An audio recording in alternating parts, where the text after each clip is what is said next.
जय हिंद दोस्तों, आपका स्वागत है आपके अपने पसंदीदा चैनल स्टडी एंड अपडेट्स में। जय हिंद दोस्तों, मैं लोकेश तिवारी स्वागत करता हूं आपका अपने पसंदीदा चैनल स्टडी एंड अपडेट्स में। आज हम कंटिन्यू करने जा रहे हैं आर्मी जीडी के कुछ प्रीवियस ईयर पेपर। इससे पहले भी हमने काफ़ी सारे प्रीवियस ईयर पेपर कर रखे हैं, जिसका लिंक आपको डिस्क्रिप्शन में मिल जाएगा। आज हम उसी कड़ी में आगे बढ़े जा रहे हैं। हमारा जो अगला प्रीवियस ईयर पेपर है वो है हमारा ARO किर्की का।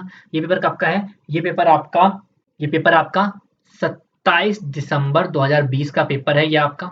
ठीक है, काफ़ी रिसेंट का पेपर है ये। तो जैसे आपको पता है कि इसको करने के लिए आपको कुल 60 मिनट मिलते हैं, 100 मार्क्स का पेपर होता है। तो आइए बढ़ते हैं हमारे सेक्शन ए की तरफ, जो कि हमारा जनरल नॉलेज का सेक्शन है। तो हमारा पहला क्वेश्चन है, in which country is the Thar desert located? Thar मरुस्थल किस देश में स्थित है? अगर आप मेरी इस प्लेलिस्ट को फॉलो करते आ रहे हैं तो आपने देखा होगा ये क्वेश्चन मैंने पहले भी किसी वीडियो में या किसी प्रीवियस पेपर में कराया था। तो इसका आंसर आपको पता ही है, थार डेजर्ट आपके इंडिया में लोकेटेड है। अगर मैं थार के बारे में उसके बाद बताऊं तो वो जो थार डेजर्ट है ये पूरे वर्ल्ड का 17th लार्जेस्ट डेजर्ट है, 17वें नंबर पे आता है। ठीक है, पूरे वर्ल्ड में। उसके बाद में अगर आपको और बताऊं तो क्या ऐसा क्या पूरा थार डेजर्ट हमारे इंडिया में है? ऐसा नहीं है। 85% ऑफ थार डेजर्ट, थार मरुस्थल का 85% हिस्सा इंडिया में है, और जो बाकी का 15% बच जाता है वो आपका पाकिस्तान में है। और इंडिया में जो आपका ये थार है, ये थार डेजर्ट है, ये कहाँ फैला हुआ है? ये आपका राजस्थान और गुजरात पूरे में फैला हुआ है। जिसका आंसर क्या है हमारा? डी, इंडिया इसका आंसर हो गया। आइए बढ़ते हैं हमारे सेकंड क्वेश्चन तरफ, जो कि हमारा who was the author of Anand Math? Anand मठ के लेखक कौन थे? तो वो थे आपके बंकिम चंद्र चटर्जी। इस 1882 में ये पब्लिश हुई थी। ठीक है, कहाँ पे? ये एक तरीके से बंगाली कहानी है जो ये हुई थी पब्लिश। ये जो हमारी कहानी है, जो हमारी बंगाली कहानी है, ये किससे प्रेरित है? ये लगभग वो प्रेरित है हमारे 18वीं शताब्दी में जो सन्यासी विद्रोह हुआ था, जो उसके ऊपर आधारित है। ठीक है, तो इसका आंसर क्या है हमारा? इसका आंसर है हमारा ए, बंकिम चंद्र चटर्जी ने इसको लिखा था। तो इसका आंसर है ए। आइए बढ़ते हैं हमारे तीसरे क्वेश्चन तरफ, जो कि हमारा who was the second president of India? Bharat के दूसरे राष्ट्रपति कौन थे? तो भारत के दूसरे राष्ट्रपति थे हमारे डॉक्टर राधाकृष्णन। पहले कौन थे? हमारे भारत के पहले राष्ट्रपति थे वो थे हमारे राजेंद्र प्रसाद। ठीक है, और जो दूसरे थे हमारे वो थे हमारे doctor Radhakrishnan. Doctor Radhakrishnan president बनने से पहले, मतलब राष्ट्रपति बनने से पहले, उपराष्ट्रपति, वाइस प्रेसिडेंट भी रह चुके हैं। कितनी बार? 2 बार ये वाइस प्रेसिडेंट रह चुके हैं, और उसके बाद ये प्रेसिडेंट बने थे दूसरे। कब से कब तक था इनका कार्यकाल? 1962 से लेकर 1967 तक ये प्रेसिडेंट थे। ठीक है, इनका जन्म 5 सितंबर 1888 में हुआ था। ठीक है, इनको भारत रत्न में मिला हुआ है। इन्हीं की जन्मतिथि के नाम पर हम टीचर्स डे, शिक्षक दिवस मनाते हैं। हम हर साल 5 सितंबर को शिक्षक दिवस मनाते हैं, टीचर्स डे मनाते हैं। हम इन्हीं की जन्मतिथि पर मनाते हैं। तो इसका आंसर क्या हमारा? ए आंसर है। आइए आगे बढ़ते हैं हमारे चौथे क्वेश्चन, जो कि हमारा India became independent in, Bharat कब स्वतंत्र हुआ था? भारत हुआ था 1947। एग्जैक्ट डेट 15 अगस्त 1947 को भारत ब्रिटिश राज से आज़ाद हुआ था। और उसी टाइम पे भारत के 2 बँटवारे भी हुए थे, जब एक भारत और पाकिस्तान बँटा था। हम सबको पता है कि किस तरह से भारत ने आज़ादी पाई थी, किस तरह से हमने अंग्रेज़ों को भारत से भगाया था, कितना सारा फ्रीडम हुआ था, कितना स्ट्रगल किया था। हमारे कई सारे स्वतंत्रता सेनानी थे जिन्होंने इसमें बहुत योगदान निभाया था। तो इसका आंसर क्या है हमारा? डी, 1947 इसका आंसर हो गया। आइए बढ़ते हैं हमारे अगले क्वेश्चन पर, जो कि हमारा 5वां question, what is the capital of Jharkhand? Jharkhand की राजधानी क्या है? झारखंड की राजधानी है आपकी रांची। ठीक है, झारखंड स्टेट कब बना था? झारखंड 15 नवंबर सन 2000 को बिहार से अलग होके झारखंड एक राज्य बना था। ठीक है, झारखंड में कई सारी आपको कोयले की खदान आपको मिल जाएगी। तो इसका आंसर क्या आपका? डी, रांची इसका आंसर हो गया। आइए आगे बढ़ते हैं हमारे छठे क्वेश्चन, जो कि हमारा Dhyanchand is related to which sport? Dhyanchand किस खेल से संबंधित है? ध्यानचंद, जिनको मेजर ध्यानचंद के नाम से भी जानते हो, ये आपके हॉकी के बहुत प्रसिद्ध खिलाड़ी रह चुके हैं, भारतीय खिलाड़ी। इन्होंने अपने पूरे करियर में 1000 से भी ज़्यादा गोल मार रखे हैं। मेजर ध्यानचंद। हमारा जो खेल रत्न अवार्ड होता था, जो हमारा खेल रत्न अवार्ड था, वो अब मेजर ध्यानचंद खेल रत्न अवार्ड बन गया है। तो ये बहुत इंपॉर्टेंट है कि इनके नाम पे जो हमारा खेल रत्न था वो इनके नाम पे है। और ये कब बना है? ये मतलब ये नाम इनका कब चेंज किया गया था? ये किया गया था हमारा 6 अगस्त 2021 को खेल रत्न का नाम मेजर ध्यानचंद खेल रत्न अवार्ड के नाम पे कर दिया गया था। इसका आंसर क्या हमारा बी हॉकी इसका आंसर हो गया। आइए बढ़ते हैं हमारे 7वें क्वेश्चन और जो कि हमारा who was the first to discover the electron. सबसे पहले इलेक्ट्रॉन की खोज किसने की थी? 3 चीजें होती हैं, इलेक्ट्रॉन्स, प्रोटॉन्स, न्यूट्रॉन्स। तो इलेक्ट्रॉन्स जो नेगेटिवली चार्ज पार्टिकल्स होते हैं उसकी खोज किसने करी थी? तो इसकी खोज करी थी आपके जे थॉमसन ने। ठीक है, जे थॉमसन फिजिक्स के बहुत बहुत बेहतरीन साइंटिस्ट थे। इनको नोबेल प्राइज भी मिला हुआ है फिजिक्स में। इसका आंसर क्या है? सी, जे थॉमसन इसका आंसर हो गया। आइए बढ़ते हैं हमारे 8वें क्वेश्चन जो कि हमारा whom between did the first battle of Panipat take place. Panipat का प्रथम युद्ध किसके बीच हुआ था? अगर आपको हमारी लास्ट वीडियो आता, हमने जो लास्ट प्रीवियस पेपर किया था एआरओ गोवा का, तो उसमें आपको याद होगा इस तरह क्वेश्चन एक आया था जिसमें मैंने आपको बताया था कि पानीपत की तीनों लड़ाइयाँ कब कब हुई थी और किस किस के बीच में हुई थी, कौन जीता था। तो अगर आपने वो वीडियो ना देखी हो तो उसको देख लीजिएगा। मैं फिर भी आपको इसमें बता देता हूँ। पानीपत की 3 लड़ाइयाँ हुई कुल। पानीपत की पहली लड़ाई जो हुई थी वो हुई थी आपकी 21 अप्रैल 1526 में। किसके बीच में हुई थी? ये हुई थी आपके बाबर और इब्राहिम लोधी के बीच में। ठीक है, तो किसके बीच में? बाबर और इब्राहिम लोधी के बीच में हुई थी, जिसमें कौन जीता था? जिसमें आपका बाबर जीत गया था। और बाबर के जीतते ही हम ये कह सकते हैं कि मुगल साम्राज्य का आगमन हुआ था हमारे भारत में। बात करूं दूसरे पानीपत की वॉर की, तो जो दूसरा युद्ध हुआ था वो हुआ था आपका 5 नवंबर 1556 में। किसके बीच में? वो हुआ था आपका हेमू और अकबर के बीच में, जो हमारा बी ऑप्शन है। इसमें आपका हेमू जीत गया था। तीसरा जो पानीपत का युद्ध हुआ था वो हुआ था 14 जनवरी 1761 में। वो हुआ था मराठा साम्राज्य और अहमद शाह अब्दाली के बीच में, जिसमें अहमद शाह अब्दाली जीत गया था। तो मैंने आपको 3 लड़ाइयाँ बता दी हैं। मैंने बता दिया कब कब हुआ था, उसको नोट कर लीजिएगा। तो हमारा पानीपत का पहला युद्ध हुआ था वो हुआ था हमारा, मैं दोबारा बता देता हूँ, वो हुआ था हमारा 21 अप्रैल 1526 में बाबर और लोधी के बीच में। और जीता कौन था? बाबर। तो इसका आंसर क्या है हमारा? ए, बाबर एंड इब्राहिम लोधी इसका आंसर हो गया। आइए बढ़ते हैं हमारे 9वें क्वेश्चन जो कि हमारा which is the largest bird in the world. विश्व का सबसे बड़ा पक्षी कौन सा है? तो वो है आपका ऑस्ट्रिच, शुतुरमुर्ग सबसे बड़ा पक्षी माना जाता है। अगर मैं बात करूं जो मेल ऑस्ट्रिच होता है उसकी लंबाई लगभग लगभग 9 फीट तक हो सकती है, मेल ऑस्ट्रिच की। और वही अगर फीमेल ऑस्ट्रिच की बात करूंगा तो इनकी भी लगभग 6 फीट लॉन्ग हो सकती है। इसका आंसर क्या है? बी, ऑस्ट्रिच इसका आंसर हो गया। आइए आगे बढ़ते हैं हमारे 10वें क्वेश्चन जो कि हमारा Delhi is situated on the banks of which river. Delhi किस नदी के किनारे स्थित है? दिल्ली आपकी यमुना नदी के किनारे स्थित है। तो इसका आंसर क्या है आपका? ए, यमुना। यमुना आपकी यमुनोत्री से निकलती है। आइए आगे बढ़ते हैं हमारे 11वें क्वेश्चन जो कि हमारा who invented the bicycle. Cycle का आविष्कार किसने किया था?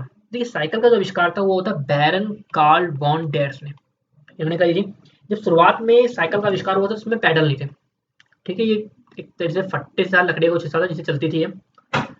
इसका आविष्कार 1817 में किया गया था। ठीक है, तो इसका आंसर क्या है? बी, बैरन कार्ल वॉन ड्रेस ने इसका आविष्कार किया था। तो इसका आंसर है बी। आगे आगे बढ़ते हैं हमारे 12वें क्वेश्चन जो कि हमारा what does the green colour in the national flag of India symbolise. Green colour बताना भारत के राष्ट्रीय ध्वज में हरा रंग किसका प्रतीक है? हरा रंग। पहले मैं आपको बताता हूँ भारत के जो हमारा तिरंगा है उसमें 3 रंग होते हैं। पहला होता है सैफरन, केसरी, दूसरा होता है व्हाइट और तीसरा होता है ग्रीन। जो हमारा सैफरन कलर होता है, केसरी, वो क्या दर्शाता है? वो हमारा दर्शाता है ब्रेवरी, यानी बहादुरी। ठीक। फिर जो हमारा व्हाइट कलर होता है वो दिखाता है हमारा पीस, यानी शांति, ट्रुथ। ठीक। और जो हमारा तीसरा कलर होता है ग्रीन, ग्रीन दर्शाता है हमारा अर्थली कनेक्शन एंड प्रॉस्पेरिटी। तो हमारे हमसे क्या पूछा गया था? ग्रीन कलर, तो उसका आंसर है हमारा D, earthly connection and prosperity. मतलब किस तरह से हमारा संबंध है हमारे देश से, मिट्टी से, वो दर्शाता है। मैंने आपको तीनों बता दिए, तीनों याद रखिएगा। तो इसका आंसर क्या हमारा? डी इसका आंसर है। आइए आगे बढ़ते हैं हमारे 13वें क्वेश्चन जो कि हमारा who among the following is also known as iron man of India. निम्नलिखित में से किसे भारत के लौह पुरुष के रूप में जाना जाता है? तो ये आप सबको पता है, वो आपके सरदार वल्लभ भाई पटेल। सरदार पटेल का बहुत बड़ा योगदान था हमारे भारत के स्वतंत्रता के बीच में। उसके बाद ये भारत के पहले गृह मंत्री भी बने थे, होम मिनिस्टर। सरदार पटेल ही वो शख्स है जिन्होंने बहुत छोटे छोटे जो हमारे प्रिंसली स्टेट थे इंडिया में आजादी से पहले, तो उनको मर्ज लाए थे, उनको इंडिया के साथ लाए थे। तो यही वो शख्स है जिसके कारण पूरा इंडिया एक हो पाया था, यूनिटी ऑफ इंडिया। पेशे से ये बैरिस्टर थे। तो इसका आंसर क्या है आपका? सी, सरदार पटेल इसका आंसर हो गया। आइए बढ़ते हैं हमारे 14वें क्वेश्चन जो कि हमारा which of the following Vedas is the oldest. निम्नलिखित में से कौन सा वेद सबसे पुराना है? तो वो है आपका ऋग्वेद। ऋग्वेद आपका सबसे पुराना वेद है। वेद का मतलब क्या होता है? वेद का मतलब होता है नॉलेज, यानी ज्ञान। हमारा जो आपका ऋग्वेद है उसमें 1028 मंत्र हैं, जिसको आप हिंदी में सूक्त बोलते हो। 10 पार्ट्स हैं, मंडल, और 10,600 वर्सेस, ऋचाएं हैं ऋग्वेद के अंदर। तो इसका आंसर क्या है आपका डी, ऋग्वेद इसका आंसर हो गया। अभी बढ़ते हैं हमारे 15वें क्वेश्चन जो कि हमारा which is the highest mountain in India. Bharat का सबसे ऊंचा पर्वत कौन सा है? भारत का सबसे ऊंचा पूछा है वो है आपका कंचनजुंगा। कंचनजुंगा भारत का सबसे ऊंचा पर्वत है। ये लिस्ट में थर्ड नंबर पे आता है, थर्ड लार्जेस्ट माउंटेन्स में नंबर में आता है। इसकी जो हाइट है वो है 8,586 मीटर। फर्स्ट पे आता है आपका माउंट एवरेस्ट और सेकंड पे आता है आपका केटू, ठीक है, और थर्ड पे आता है हमारा कंचनजुंगा जिसकी हाइट 8,586 मीटर है। ये इंडिया में, इसका आंसर क्या है बी, कंचनजुंगा इसका आंसर हो गया। आगे बढ़ते हैं हमारे सेक्शन बी की तरफ जो कि हमारा है जनरल साइंस का क्वेश्चन। तो हमारा पहला क्वेश्चन है which of these is the appropriate method to increase the friction between the surface and the object. सतह और वस्तु के बीच घर्षण को बढ़ाने के लिए इनमें से कौन सी उपयुक्त विधि है? अगर मुझे क्या करना है, जो हमारा फ्रिक्शन बढ़ाना है सरफेस और ऑब्जेक्ट के बीच में, तो कैसे बढ़ा सकते हैं? फ्रिक्शन मतलब क्या होता है? मतलब रुकावट। अगर मैं कोई एक प्लेन सरफेस था, प्लेन एक मतलब डेस्क का एक टेबल मान लो, एक टेबल है, अगर मैं उसको खुरदरा बना दूं तो वो रफ बन जाएगा। अब आसानी से कोई भी चीज़ उसके ऊपर से पास नहीं कर सकती, तो उसमें फ्रिक्शन आ गया। तो इसका आंसर क्या है आपका A, increasing the roughness of surface, सतह की खुरदरापन को बढ़ाना। तो इसका आंसर आपका ए। आइए आगे बढ़ते हैं हमारे 17वें क्वेश्चन जो कि हमारा which branch of medicine deals with body tissue and fluids. चिकित्सा की कौन सी शाखा शरीर के ऊतकों और तरल पदार्थों से संबंधित है? तो वो है आपकी पैथोलॉजी। जबकि विकृति विज्ञान होती है ये आपकी रिलेटेड है किससे? बॉडी टिश्यू से। अच्छा, बाकी की चीज से फार्माकोलॉजी, अगर मैं फार्माकोलॉजी बताऊं तो ये आपका रिलेशन होता है मेडिसिन से, दवाइयाँ, ठीक है। पीडियाट्रिक्स बाल लोग मतलब चाइल्ड डिजीज से, लिखा भी हुआ है। फिजियोथेरेपी जो हमारी मसल्स की एक्सरसाइज वगैरह होती हैं वो इससे रिलेटेड है। और जो आपका पैथोलॉजी है वो आपके बॉडी टिश्यूज एंड फ्लूइड्स। तो इसका आंसर क्या है आपका सी, पैथोलॉजी इसका आंसर हो गया। आइए बढ़ते हैं हमारे 18वें क्वेश्चन जो कि हमारा which of the following vitamin is found mostly in citrus fruits, strawberries and potatoes. निम्नलिखित में से कौन सा विटामिन ज्यादातर खट्टे फल, स्ट्रॉबेरी और आलू में पाया जाता है? तो वो है आपका विटामिन सी। विटामिन सी आपके ज्यादातर साइट्रस फ्रूट में पाया जाता है, ठीक है। अगर मैं सबका बताऊं तो विटामिन ए किस में पाया जाता है? आपके दूध में, बटर यानी मक्खन में, अंडों में, मछली में विटामिन ए पाया जाता है। विटामिन डी का एक सबसे मेन सोर्स तो आपका सनलाइट है। उसके अलावा सेम आपके बटर में भी होता है, फिश ऑयल में होता है, व्हीट में होता है। फिर एक आता है विटामिन ई। विटामिन ई की अगर बात करी जाए तो वो भी आपके ग्रीन वेजिटेबल्स और व्हीट और भी चीज़ें हैं जिनमें सब होता है। विटामिन सी का तो है ही, citrus fruit, strawberries and potatoes. इसका आंसर क्या है आपका डी, विटामिन सी इसका आंसर हो गया। आइए बढ़ते हैं हमारे 19वें क्वेश्चन जो कि हमारा which of the following statements are true about catalyst. उत्प्रेरक के बारे में निम्नलिखित में से कौन सा कथन सत्य है? देखते हैं क्या क्या कहता है। It increases the rate of reaction, यह प्रतिक्रिया की दर को बढ़ाता है। हाँ बिल्कुल बढ़ाता है। कोई भी चीज अगर कैटलिस्ट आता है तो कोई भी चीज की रिएक्शन को बढ़ा देता है। It changes itself at the end of the reaction, यह प्रतिक्रिया के अंत में खुद को बदल देता है। नहीं, ये तो हर जगह नहीं होता है तो इसको नहीं कह सकते हैं। तीसरा, light can't be considered as a catalyst, प्रकाश को उत्प्रेरक नहीं माना जा सकता। ये भी गलत है क्योंकि जो लाइट है वो तो चाहिए ही होती है। चौथा, enzymes are biological catalyst, enzyme जैविक उत्प्रेरक है। हाँ ये ठीक है। इसका आंसर क्या है? इसमें जो हमें सही मिले हैं वो है हमारा पहला और चौथा। पहला और चौथा इसका सही है, क्योंकि तीसरा गलत क्यों है? क्योंकि लाइट के प्रेजेंस में होता है तो लाइट तो चाहिए चाहिए।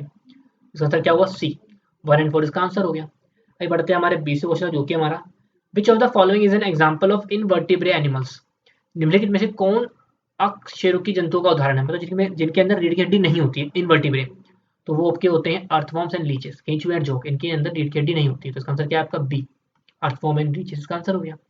आइए बढ़ते हैं हमारे 21वें क्वेश्चन जो कि हमारा which part of the brain is responsible for different functions such as movements, touch, vision, hearing and thoughts. मस्तिष्क का कौन सा हिस्सा विभिन्न कार्यों के लिए जिम्मेदार है, जैसे कि गति, स्पर्श, दृष्टि, श्रवण और विचार? तो वो है आपका सेरेबेलम। जो हमारा अनुमस्तिष्क होता है ये इसके लिए रिस्पॉन्सिबल है। ये क्या होता है? ये लार्जेस्ट पार्ट होता है पूरे ब्रेन का, और एक तरीके से जो हमारा नर्वस सिस्टम होता है उसका भी ये सबसे मेन पार्ट होता है। इसका आंसर क्या है आपका ए, सेरेबेलम इसका आंसर हो गया। आइए बढ़ते हैं हमारे 22वें क्वेश्चन जो कि हमारा how many types of fat soluble vitamin are there.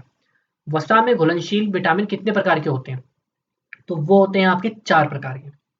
जैसे जो फैट में मिल जाते हैं, वो कौन-कौन से विटामिन है? वसा में मिलने वाले जो विटामिन है वो है आपके ए, डी, ई और के, 4 विटामिन है। एक और चीज़ होता है वाटर, कुछ वाटर में मिल जाते हैं विटामिन, तो वो कौन-कौन से हैं? वो है आपके बी और सी। मेरे से पूछा फैट, तो फैट के 4 है, तो इसका आंसर है आपका सी, 4 इसका आंसर हो गया। अगर पूछ लिया जाए वाटर आता कि how many types of water soluble vitamin are there, तो उसके 2 होते हैं, बी और सी। आगे बढ़ते हैं हमारे 23वें क्वेश्चन जो कि हमारा how much fluoride is recommended in drinking water, पीने के पानी में कितने फ्लोराइड की सिफारिश की जाती है? तो वो आपका 0.7 ppm से ज़्यादा नहीं होना चाहिए। फ्लोराइड क्या होता है? एक तरीका फ्लोराइड का पॉल्यूशन होता है जो क्रिएट होता है जब हम जमीन का पानी, ग्राउंड वाटर पीते हैं, सी फूड खाते हैं या इंडस्ट्रियल वेस्ट जो वहाँ से निकलता है, उन सब चीज़ों जो पॉल्यूशन निकलता है वो एक तरह से फ्लोराइड होता है। तो उसकी मात्रा हमारी बॉडी के अंदर 0.7 ppm ही होनी चाहिए। इसका आंसर क्या है? डी। आगे बढ़ते हैं 24वें क्वेश्चन जो कि हमारा which of the following will provide amino acids to our body, निम्नलिखित में से कौन हमारे शरीर को एमिनो एसिड प्रदान करेगा? तो वो होते हैं आपके प्रोटीन्स। जो प्रोटीन्स होते हैं वो हमारी बॉडी को एमिनो एसिड देते हैं। हमारी 20% of human body is made up of proteins. हमारी पूरी बॉडी का 20% प्रोटीन से बना होता है, तो इसका आंसर है सी, प्रोटीन्स इसका आंसर हो गया। आइए बढ़ते हैं हमारे 25वें क्वेश्चन जो कि हमारा which of the following vitamin is known as ascorbic acid, निम्नलिखित में से कौन सा विटामिन एस्कॉर्बिक एसिड के रूप में जाना जाता है? तो वो है आपका विटामिन सी। विटामिन सी को हम एस्कॉर्बिक एसिड के नाम से भी जाना जाता है, तो इसका आंसर है सी। आगे बढ़ते हैं हमारे 26वें क्वेश्चन जो कि हमारा which of the following vitamin gets easily discovered by excessive heat during cooking, निम्नलिखित में से कौन सा विटामिन खाना पकने के दौरान अत्यधिक गर्मी से आसानी से मिल जाता है? यहाँ पे क्वेश्चन में थोड़ी सी गलती है, डिस्कवर्ड नहीं आएगा या डिस्ट्रॉयड आएगा।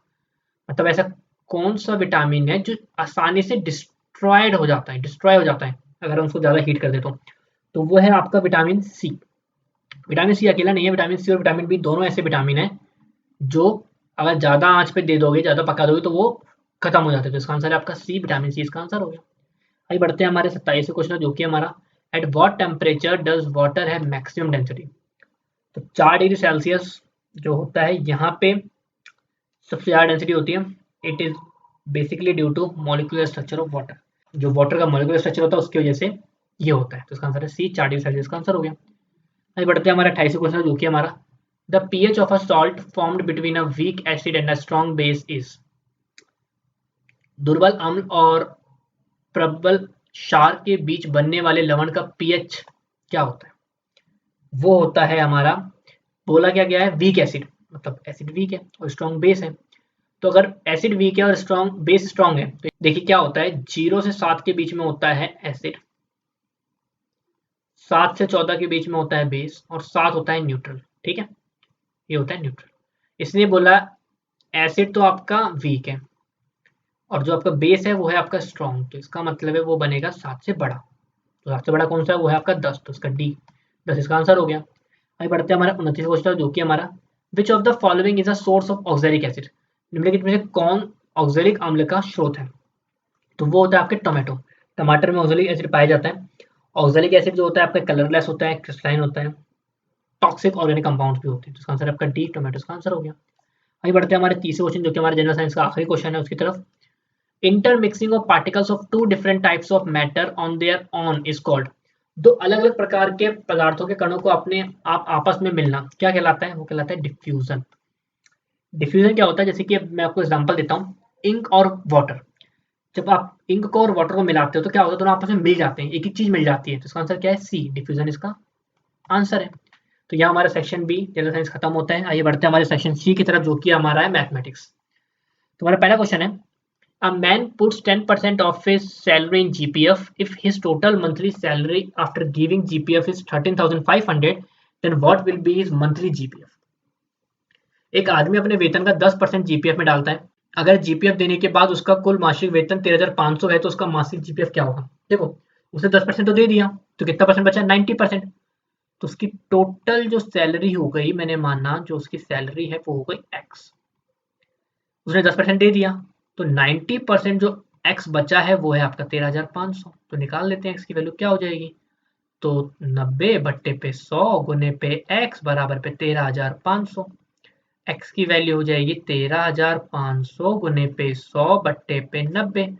कटिंग करते हैं, 0 से 0 कट गया, 9 एक कम 9, 9 एक कम 9, 9 पंचे 45 और 50 150, तो ये हो जाएगा 15, आगे में 3 जीरो, तो 15,000 बी 15,000। यहाँ पे थोड़ा मिसप्रिंटिंग है, सब में एक जीरो और आएगा, तो बी 15,000 इसका आंसर हो गया। अभी बढ़ते हैं हमारे 32वें क्वेश्चन, जो कि है हमारा circumference of a circle is 44 metre, then find its radius. एक वृत्त की परिधि 44 मीटर है, उसकी त्रिज्या निकालनी है।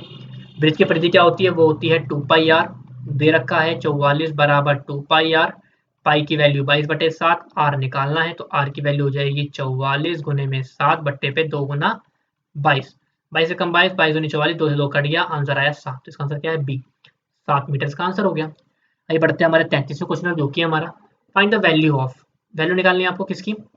इसको कैसे करते हैं, इसको ऐसे करते हैं, पहले तो पावर पे पावर है तो ऐसे कर सकते हो उसको, 64 पावर पे पावर को हमेशा मल्टीप्लाई करते हैं, 2/3 गुने पे 1/2, 2 से 2 कट गया, क्या बना ये 64 की पावर 1/3।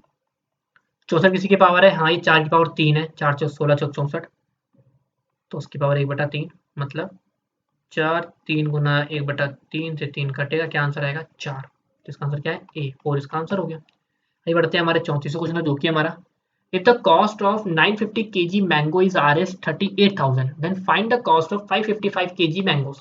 यदि 950 किलोग्राम आम का मूल्य 38,000 रुपए है तो 555 किलोग्राम आम का मूल्य क्या बताना है। तो हमें क्या निकालना है, 950 का है 38,000, तो कॉस्ट ऑफ 950 kg है 38,000, 1 kg का हो जाएगा 38,000 डिवाइड पे 950, निकालना है हमें 555 kg का, तो कुछ नहीं करना है, एक का जो है उसको मल्टीप्लाई कर दो 555 से, कटेंगे देखते हैं, 0 से 0 कट गया, 5 19 पंचे 55, 5 1 1, 19 से कम 19, 19 दूनी 38, ये बचा 200, 111 को 200 से करोगे तो 2 2 2, आगे में 2 जीरो, मतलब 22,200, तो इसका आंसर क्या आया सी, 22,200 इसका आंसर हो गया। आगे बढ़ते हैं हमारे 35वें क्वेश्चन, जो कि हमारा कंप्लीट द सीरीज, श्रृंखला को पूरा करें।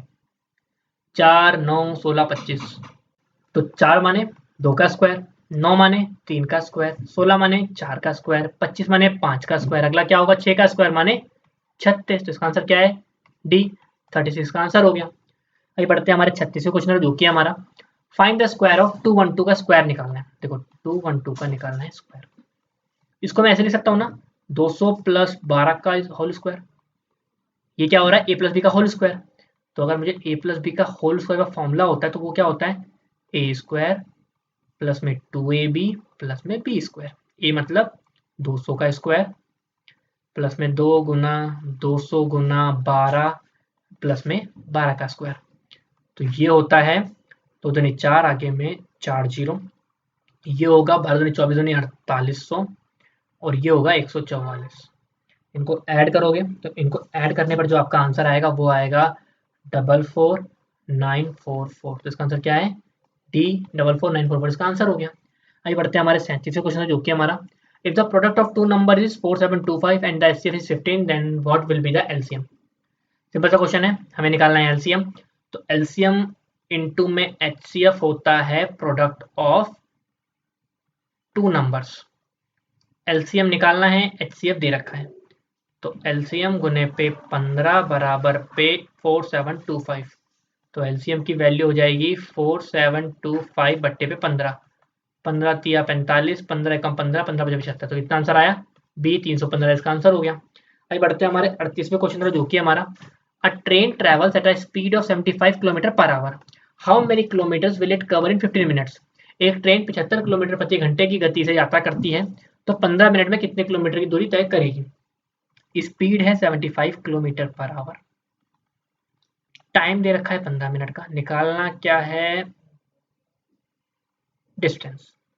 इस क्वेश्चन में थोड़ी सी मिस्टेक है, यहाँ 15 नहीं है, यहाँ 45 आएगा, ठीक कर लीजिएगा प्लीज, राइटिंग टाइम से आई थिंक राइटिंग टाइम से मिस्टेक हो गई होगी, यहाँ 45 आएगा, तो हमें निकालना है डिस्टेंस, तो डिस्टेंस क्या होता है स्पीड मल्टीप्लाई टाइम, तो स्पीड है 75, टाइम है मिनट में, तो इसको हम आवर में कन्वर्ट कर लेते हैं, डिवाइड बाई 60 करके, कटिंग करके देखते हैं, 15 चौके 60, 15 तिया 45, तो 75 गुने में 3/4, तो इसका जो आंसर आएगा वो आएगा आपके सामने 56.25 किलोमीटर।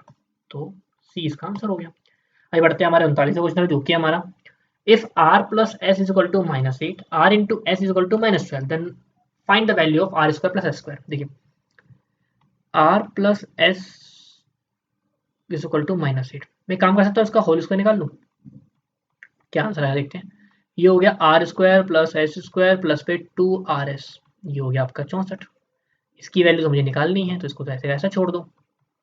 क्या मुझे इसकी वैल्यू दे रखी है? बिल्कुल दे रखी है, 2 गुना आर एस की वैल्यू है -12, 64। आर प्लस एस स्क्वायर 64, बाद में 24 यहाँ माइनस का हो जाएगा तो यहाँ के प्लस का हो जाएगा, तो r square plus s square ये हो गया आपका 88। तो इसका आंसर क्या आया? डी, 88 इसका आंसर हो गया। अभी बढ़ते हैं हमारे अगले क्वेश्चन तरफ, जो कि हमारा 3:8 is equal to 6:x। X की वैल्यू निकालनी है, क्रॉस मल्टीप्लाई करते हैं। एक्स बराबर हो जाएगा 8 गुना 6 बट्टे पे 3, 3 कम 3, 3 दूनी 6, 8 दूनी होता है 16। क्या आंसर आया? बी, 16 इसका आंसर हो गया। काफ़ी आसान आसान क्वेश्चन भी आते हैं, सिंपल सा क्वेश्चन था, क्रॉस मल्टीप्लाई करना था, देखते समझ में आ जाना चाहिए आपको भी। आइए आगे बढ़ते हैं, हमारे 41वां क्वेश्चन है, जो कि हमारा फाइंड द एवरेज ऑफ 10, 20, 30, 14, 15 का औसत निकालना है। एवरेज क्या होता है? जितने भी नंबर है सबको ऐड करो और जितनी बार है उतनी बार डिवाइड कर दो, मतलब 5 बार। 50, 40, 90, 90 और 30, 120, 140, 150, 150 बट्टे पे 5, आंसर आएगा 30। क्या आंसर आया? सी, 30 का आंसर हो गया।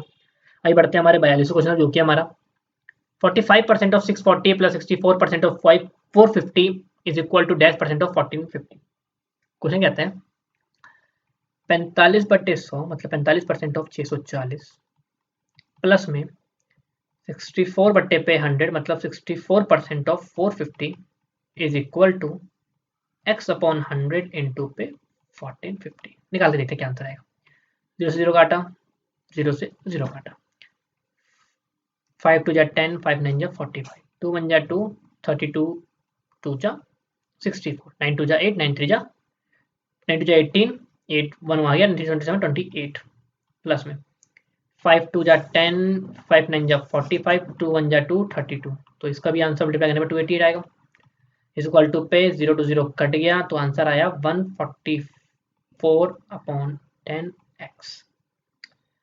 निकालना क्या है? x की वैल्यू, इसको ऐड करोगे तो जो इसका आंसर आएगा वो आएगा आपके सामने 576 बराबर 144x/10।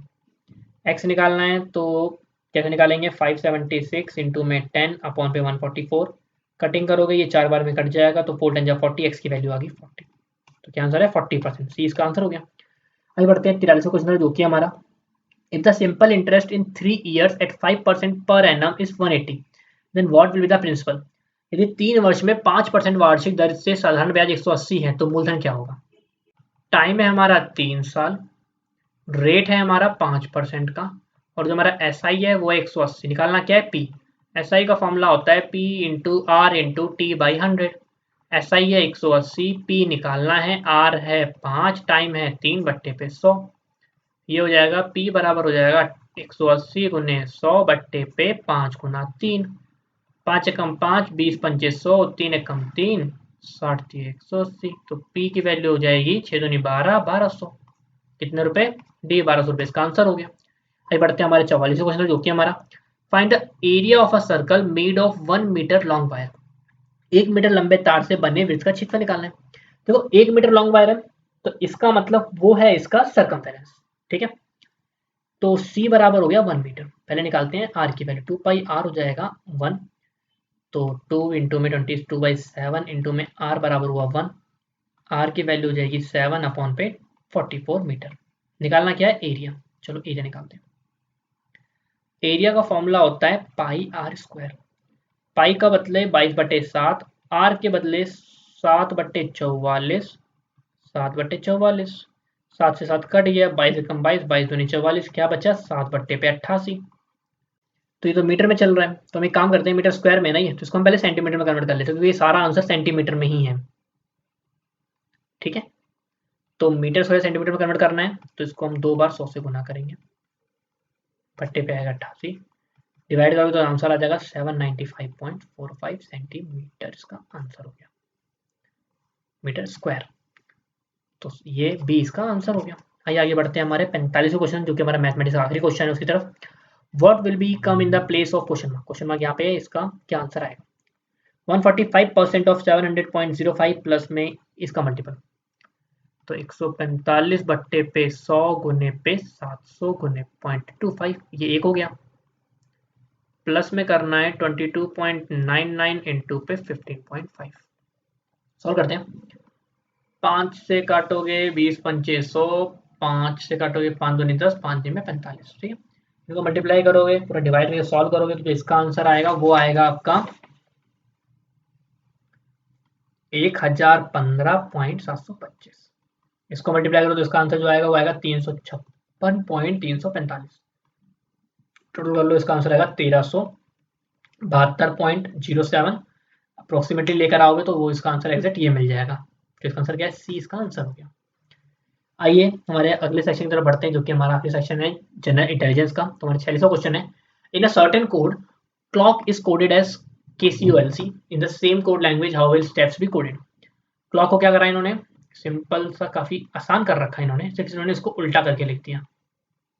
तो ऐसे अगर मुझे स्टेप्स को लिखना है तो पहले ये वाला एस, फिर P, फिर E, फिर T, फिर S, कौन सा मैच कर रहा है? फिर मैच कर रहा है हमारा ये P, तो B इसका आंसर हो गया। आगे बढ़ते हैं हमारे 47वें क्वेश्चन में, जो कि हमारा वो कहता है P is mother of K। जो P है वो K की मम्मी है, मतलब मदर है। फिर कहता है K सिस्टर ऑफ D, जो K है वो D की तो सिस्टर है, चलो मान लिया हमने। अब कहता है D है वो J के फादर है, J के फादर है। क्या पूछा है? How is P related to J? तो J के पापा की मम्मी मतलब J की दादी, तो मतलब ग्रैंड मदर, तो इसका आंसर क्या है? डी इसका आंसर हो गया। आगे बढ़ते हैं हमारे 48वें क्वेश्चन, जो कि हमारा विच लेटर कंप्लीट द सीक्वेंस? कौन सा लेटर इसको कंप्लीट करेगा? क्या कहता है ये? XUROL, एक्स और यू के बीच में V और W मतलब -3, U से R -3, R से O मतलब P और Q तो मतलब -3, O से L मतलब M और N मतलब -3। L से करूंगा तो इसी तरीके से L का आएगा J और K मतलब I, तो इसका आंसर क्या है हमारा? C, I इसका आंसर हो गया। आइए आगे बढ़ते हैं हमारे 49वें क्वेश्चन, जो कि हमारा in a row of trees are trees 7th from left and 14th from right, how many trees in a row? पेड़ों की एक पंक्ति में एक पेड़ बाएं से 7वां और दाएं से 14वां है, ठीक है। लेफ्ट से 7th है, अगर मैं इसको लेफ्ट से गिनूं तो वो 7th है और राइट से 14th है। तो ऐसे क्वेश्चन बताना होता है, सिंपल सी बात है, 7 और 14 को ऐड करो और एक नंबर माइनस कर दो, हमेशा इस तरीके से आंसर होता है। तो इसका आंसर है 20, टोटल 20 पेड़ है। आइए आगे बढ़ते हैं हमारे 50वें क्वेश्चन, जो कि हमारा आखिरी क्वेश्चन है। वो है हमारा find the next term from the given alternatives. हमें नेक्स्ट टर्म बताना है ZAYBXCWD। देखोगे तो एक चीज यहाँ पे कम हो रही है और यहाँ बढ़ रही है, ZYXW, तो अगला आएगा V, ABCDE, तो क्या आंसर आया इसका? VE इसका आंसर हो गया। कभी भी ना ऐसे क्वेश्चन आते हैं अल्फाबेटिकल वाले, तो हमेशा अपने पास एक साइड में A से लेकर Z तक लिख लो, ताकि आपको ना ये चीज जो काउंटिंग वगैरह होती है बहुत आसान पड़ जाएगी, बहुत टाइम बचेगा, ठीक है। तो यहाँ हमारा क्योंकि ARO का प्रीवियस पेपर खत्म होता है। आपको कोई भी परेशानी आई हो तो कमेंट करके पूछ सकते हैं। जैसे मैं आपको हर वीडियो में बताता हूँ, हमने आपके लिए कुछ तैयार करके रखा है, जिसका लिंक आपको डिस्क्रिप्शन में मिल जाएगा। टेस्ट सीरीज है, अटेम्प्ट करिए, जो क्वेश्चन आपको यहाँ देखे हैं वही हमने शफल करके डाल रखे हैं। और भी प्रीवियस ईयर पेपर्स की नेट टेस्ट सीरीज है, आप उनको अटेम्प्ट कीजिए, फ्री ऑफ कॉस्ट है। इसी तरीके की और प्रीवियस ईयर पेपर की लिंक आपको डिस्क्रिप्शन में मिल जाएगा, हम और भी आगे कराने वाले हैं। तो जुड़े रहिए, तो मिलते हैं आपसे अगली वीडियो में, तब तक के लिए नमस्कार।